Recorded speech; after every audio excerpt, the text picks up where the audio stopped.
Yan, hello guys, magandang hapon. Ngayon ay November 26, Tuesday. So, walang laman yung aking ref ng Red Horse, kaya maglalagay tayo ng 5 bote. So, yung dalawa kasi nabili na, tapos nakalimutan ko pala maglagay pa. So, ayan. Nakabili din akong itlog, kung nakikita nyo kanina guys, no? 2 itlog. Ang per tray nun ay nasa 230 pesos, large. Yan. So, pilas tayo ng mga kape-kape. So, pag ganito guys, mga ganitong oras, alas 2, alas 3. Actually, ano na pala, magti 3:30 na. Hindi masyadong matao, wala talaga masyadong bumibili. Pero dati, iba talaga yung dati. Parang, dati kasi, sunod-sunod, mayroong customer eh. Pero ngayon, medyo, mahina talaga, matumal. Pero okay lang, ganun naman talaga. Bawi pag talaga guys, no, sa hapon sa gabi, yun talaga yung pinaka madaming bumibili. So ayan, may mga binili din kami guys, yung mga school supplies, pero hindi ko pa siya nagalaw. So aanuhin ko din yan, ipa-vlog natin yan, ipa-pricing natin kung ano-ano yung mga napamili namin. Yan, so yung mga bigas guys, yung 3 lagayan ko ng bigas, wala talaga siyang laman. Kaya, actually, sinabihan ko na yung Diyosawa ko eh. Nakalimutan naman niya. Sabi ko sa kanya, i-ready niya yung mga bigas bago siya umalis. Kaya lang din niya na-ready. Kaya ako na lang ang nagbuhat. Mabigat pa naman, sakit sa likod pag ganyan na ikaw lang ang magbubuhat. Yan. So, inaayos ko guys kasi kailangan naka-alternate. Kasi minsan may mga customer na, like, yun, Jasmine, nasa pinakailalim, 3. Kasi ginagawa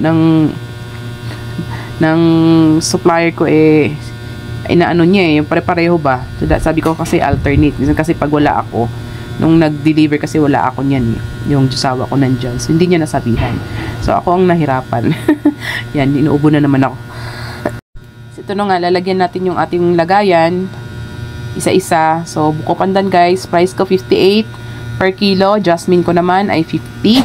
Tapos, yung Royal Crown ay 53.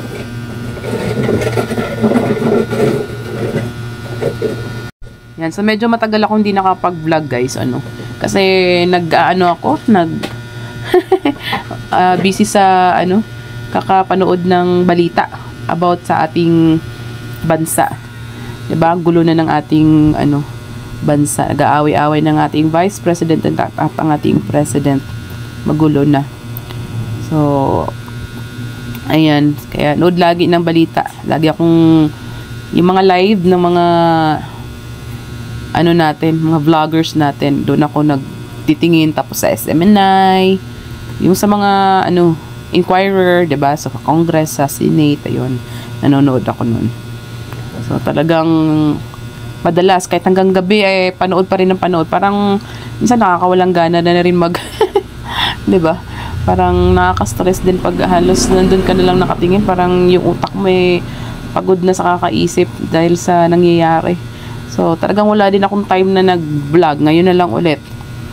So, kahit nandyan nanonood pa din ako. Ay, nako. So, ganun talaga. Tayo talaga mga pinikailangan, makiisa tayo, tayo balita kung ano nang nangyayari sa ating bansa. Dapat di tayo nagpapahuli, So, kahit nandito tayo sa, sa malayo, at least, 'di ba, yung suporta natin andon.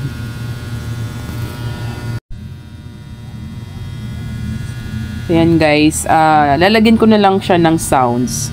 Kasi talagang makapi yung lalamunan ko guys. Every time na nag-uubo ako, tinatanggal ko. Pinopost ko, tapos ulit. Nag-voice record ulit ako. Pero makati talaga yung lalamunan ko. So, ayan. Thank you for watching, guys. Na lang siya, guys, no? Naka sounds. Music na lang tayo. Maraming salamat.